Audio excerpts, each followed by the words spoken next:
Welcome to Kenton Teaches. Enjoy the video. In this video, I will show how to make quesadillas with queso fresco.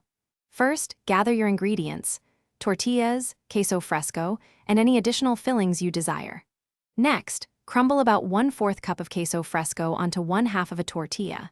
You can add cooked chicken, beans, or vegetables for extra flavor. This simple dish is perfect for a quick lunch or a light dinner, offering a delightful blend of textures and tastes.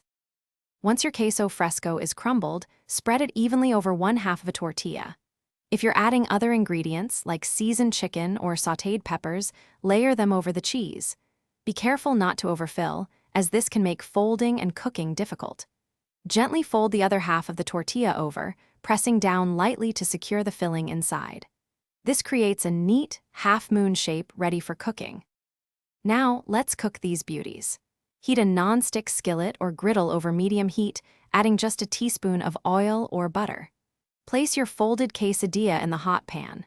Cook for about 2 to 3 minutes on each side, or until the tortilla is golden brown and crispy, and the queso fresco inside is beautifully melted.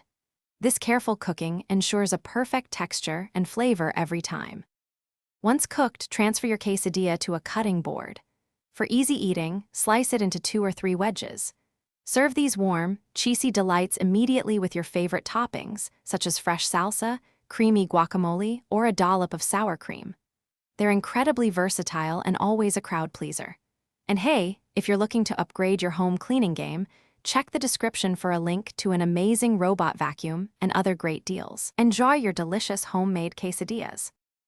Thanks for watching. Please subscribe if this video was helpful.